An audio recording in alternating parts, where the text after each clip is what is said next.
প্রথমত যে academic writing, এটা তো আমাদের স্বপ্ন। একাডেমিক্যালি কীভাবে লিখবে, নর্মাল লেখাই তো পারে না স্যার যেটা বললেন, যে বিশ্ববিদ্যালয়ে এসে, কারণ বেসটা তো তার ঠিক হয় নাই, আমরা তো তাকে বেসটা ঠিক করে দেই নাই। আমাদের মনোযোগটা দেওয়া দরকার ছিল প্রাইমারিতে, আমরা সেটা দেই নাই। আমরা সবাইকে উচ্চশিক্ষার দিকে নিয়ে আসতেছি কেন? উচ্চশিক্ষা তো সবার জন্য না, উচ্চশিক্ষা হলো কেবলই আগ্রহী এবং মেধাবীদের জন্য। তার আগ্রহ আছে প্রচণ্ড, মেধাও আছে। তার আগ্রহ আছে, মেধা নাই, তার জন্য উচ্চশিক্ষা না। আবার তার প্রচণ্ড মেধা আছে, তার আগ্রহ নাই, তার জন্য উচ্চশিক্ষা না। ঠিক আছে, সে ইন্টারমিডিয়েট পর্যন্ত, হাই স্কুল পর্যন্ত পড়াশোনা করবে। সারা দুনিয়াতে এটাই নিয়ম। তাকে কেন পড়া লাগবে? সবাইকে আমি পাস করা লাগবে কেন? সবাইকে কেন পিএইচডি করা লাগবে? সবাইকে কেন এগুলো করা লাগবে? এগুলো তো unnecessary. Social status, social status, অর্থাৎ আমরা মোরকায়ন, আমরা জ্ঞানের মোরকায়ন যেটা আমরা করি, ব্র্যান্ডিং, যে ঢাবিয়ান, ওই যে বুয়েটিয়ান, কে কি বলে না, মানে এগুলো থেকে বেরোতে হবে আমাদেরকে। তো একাডেমিক রাইটিংটা খুব গুরুত্বপূর্ণ, কিন্তু এটার জন্য বেসমেন্টটা হলো আপনার স্কুল। আরেকটা জিনিস খুব আমরা এড়াইলে হবে না, মানে এটা ওই যে বিড়ালকে যখন মারে, বিড়াল চোখ বন্ধ করে থাকে কেন? যে আমি তো দেখি না, তো আমাকে যে মারতেছে সেও মনে হয় দেখবে না। চোখ বন্ধ করে থাকলে হবে না, সেটা হলো এআই, আর্টিফিশিয়াল ইন্টেলিজেন্স। এটা থেকে এড়ানো যাবে না। বহু অ্যাসাইনমেন্ট, বহু থিসিস, বহু কিন্তু এআইয়ের উপরে বেস করে স্টুডেন্টরা এখন করে ফেলে। তো আবার এআই কি নিষিদ্ধ না, আপনি কতটুকু ব্যবহার করবেন, নিয়ম নীতি লাগে।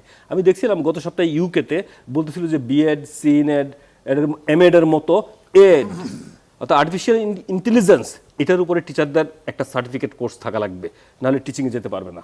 স্যার বলছিলেন যে বিশ্ববিদ্যালয়ে ঢুকতে পারে না, যে টিচিংয়ের ছাড়া। শিক্ষক হওয়ার জন্য কি লাগে? আমি বলি যে আল্লাহর দুনিয়া সব বিশেষণ যদি শিক্ষকের উপরে কপি করে পেস্ট করেন, তাও শেষ হয় না। তিনটা জিনিস হইলেই হয়। একটা হলো উনি বাই চয়েস শিক্ষকতা আসতে চান কিনা, শিক্ষকতাকে ব্রত হিসেবে নিয়ে ভালোবেসে আসতে চাই কিনা, নাকি অন্য কোথাও পাইলো না, এখন ফেল হয়ে এখানে আসে। বাই চয়েস ভালোবেসে শিক্ষকতা আসা লাগবে। নাম্বার 2, সাবজেক্ট নলেজ, যে বিষয়ে পড়াবে সেই বিষয়ে তার ইনডেপথ নলেজ আছে কিনা। থার্ড, যে আমি সবই আছে, আমি ঠিক মতো পড়াইতে পারি কিনা, অর্থাৎ আমার প্যাডাগজিক্যাল স্কিল, অ্যান্ড্রাগজিক্যাল স্কিল আমার আছে কিনা, শিক্ষণ প্রক্রিয়ায় আমি কতটা এগিয়ে আছি, আমার আছে কিনা, এটা ছাড়া হবে না। শিক্ষা কমিশন গঠনের কথা আসছে, ডেফিনেটলি আমি এগ্রি আশা ভাইয়ের সাথে, যেভাবে বলেছে, একজন প্রাইমারি স্কুলের শিক্ষকও থাকবেন, একজন গ্রামের প্রান্তিক মাও থাকবেন, একজন কৃষকও থাকবেন সেই কমিশনে। সবাই মিলে হোয়াইট কলার লোকজন বসে এসি রুমে বসে শিক্ষা কমিশন করলে হবে না, সবার প্রতিনিধিত্ব থাকা লাগবে। আরেকটা খুব গুরুত্বপূর্ণ জিনিস, আমরা এত কিছু নিয়ে কথা বলতেছি, মান্না ভাই, স্বাধীনতার 55 বছর পরে এখনো দেশের কয়েক কোটি মানুষ নিরক্ষর, সরকারি হিসাব মতে কয়েক কোটি মানুষ নিরক্ষর। আমরা কি পারি না একটা ক্র্যাশ প্রোগ্রাম নিয়ে, যে 100% স্যানিটেশন, 100% বিশুদ্ধ খাবার পানির মতো, যে 100% বিদ্যুতায়নের মতো 100% লিটারেসি করে ফেলতে? আমরা, শ্রীলঙ্কা করছে না, কিউবা করছে না, 2 বছর সময় লাগে। আপনি সুযোগ দেন আমাকে, আমি 2 বছরে করে দেখাই দিই কীভাবে 100% মানুষকে লিটারেট করা যায়। এবং শিক্ষিত বাবা মায়ের সন্তান কখনো নিরক্ষর হয় না।